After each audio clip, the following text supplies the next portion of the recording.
So the investor's chief problem, and even his worst enemy is likely to be himself. So smart people for a long time have known that there's a behavioural challenge. This is Benjamin Graham, Warren Buffett's mentor and coach.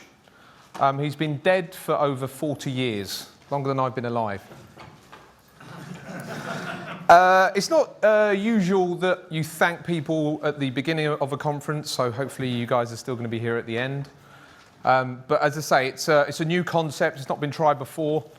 So again, I really appreciate you coming to support me and the speakers today. Quick show of where's the rowdy Irish crew? Are we here? You can make some noise, just not... Yep.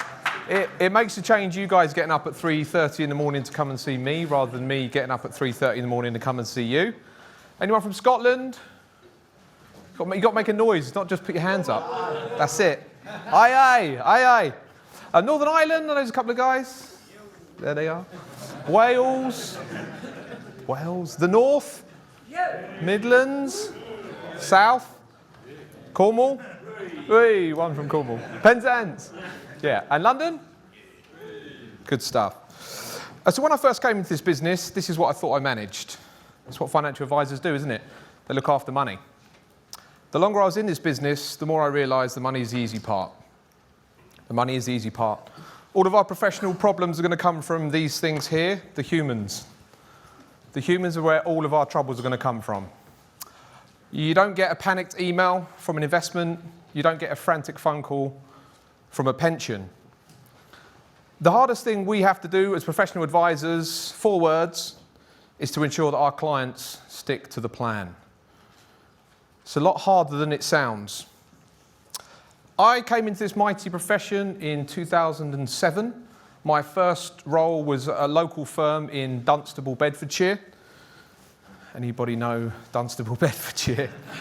I got up at sort of an unearthly time in the morning, trying to miss the traffic on the M1, Junction 9.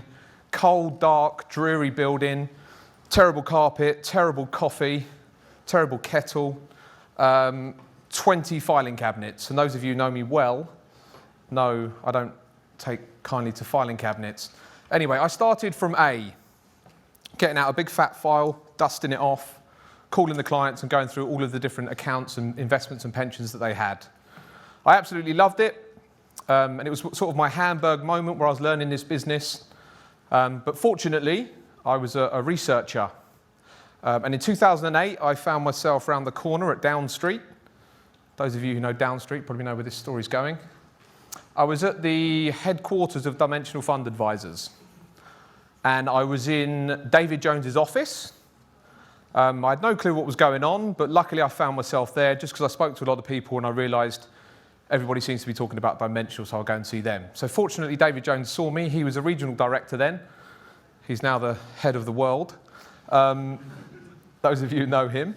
And he was saying things to me like, Andy, do you know how many smart people it takes to create an efficient market?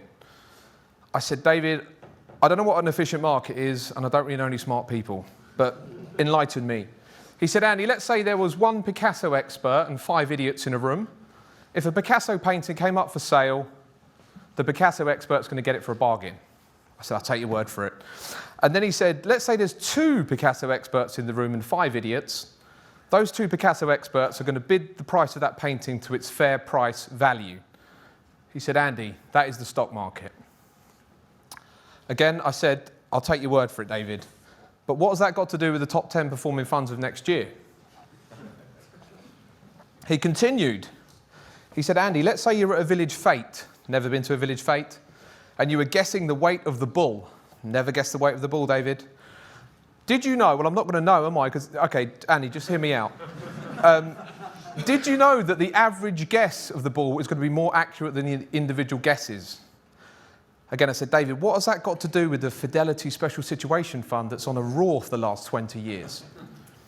So this was my introduction to behavioural economics, behavioural finance, emotional finance. In my opinion, all the good stuff. So why have I put today on? Who's ever arranged a conference? Oh my God. Tony, you've done a conference. I want to go to your conference.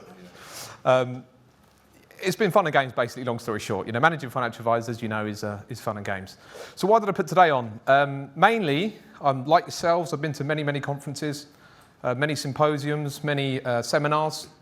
And I found, let's say there was 10 speakers at some of these events. 8 of them were doing what I call lying from the stage. They were talking about investments like they have any control of the global capitalist markets. And it grated on me. The 9th one might have been speaking about something quite interesting like marketing. Again, it's all about human connection. And then the 10th one, the token, was talking about behavioural finance. That was all the good stuff for me, so I decided to put on a conference fully dedicated to behavioural finance, which I believe is the real challenge. So yeah, we have a behavioural challenge. I believe that's clear. We personally have a behavioural challenge to get over all of our misconceptions and biases as advisors. That's the first step. You've come here, you've already ticked that box. And then dealing with your clients is going to be the next step with it. And unfortunately, we have a nation of financial illiterates. As I say, unfortunately, we have a nation of financial illiterates. Why in 2017 can people not do a basic budget? Why in 2017 can people not save an emergency fund? Why in 2017 do people insure their smartphones but they don't take out income protection? Why in 2017 do people insure their dogs but they don't insure themselves and their families? And this is not due to a lack of information. We're in the information age. Information is abundant. People are busy being busy. It's not due to a lack of information. It's due to a lack of wisdom. Now introducing the 4 most influential people in my life, the 4 wise men. I've Christmasified them. They'll be over the moon, won't they? I'll get them back to their more serious self. So starting from the top, Mr. Warren Buffett, one of the richest guys on the planet, shares an amazing amount of wisdom with the world. So few people follow his advice. Why is that? Charlie Munger, his business partner of 50 years, again, he's a collector of misbehaviour. This is someone you want to follow. Nick Murray, the advisor to advisors, 25 years as an advisor, 27 years advising advisors. I sort of asked him to come here, and those of you know Nick Murray, he told me to basically fuck off. But when your idols are telling you to fuck off, you're in the right place, aren't you? You're in the right place. You're doing the right stuff. But maybe next year. And finally, Jack Bogle, the founder of Vanguard, one of the biggest asset managers on the planet. Now he's a board member of Berkshire Hathaway, and Warren Buffett says he's endowed more people with more wealth than anyone else living today, with the amount of fees he saved the investors. The average age of this motley crew is 85. If you take out Nick Murray, the spring chicken, it rises it up to 89. Got so much great stuff to share. Why are so few people listening to them? So what now is our value proposition? I've loosely mentioned it. People are busy being busy. Everything's being commoditized. Investment management can be done for free. Financial plans can be built for free.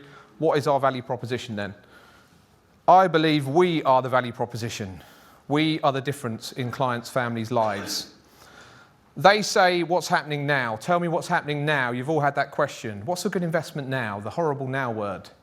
We say, this is what's always worked. No client has ever come to us and said, can you tell me what's always worked, and I'm going to do that for the rest of my life. They always want to know what's working now. What is working now? Now we have Ethereum and Ripple cryptocurrency. That's what's working now, but that's not going to ensure our client's going to retire early. They say you need activity. You need to be buying, selling, trading, researching. We say you need to be doing nothing. You need to be lazy. Lazy is a great skill when it comes to your investments. So they say it's all about now. We say this is what's always worked. They say it's about activity. We say be lazy. This is not a different message. It's not a slightly different flavour, strawberry cola. This is an opposite message. So today is split between half practicing financial advisors that run decent firms who have been witness to thousands of misbehaviour activities from their clients. And then the next section is more theory and experts. So we've got a great mix. I think there's about 12 speakers. So we're going to have to go through it pretty quickly. Do you like the letters? 600 quid plus that. I didn't think you could beat wedding prices. I'm having a wedding. Okay, yep. I'm having a conference in London. Yeah, I'm sure you are. Let's add to it. Okay, so let's get started.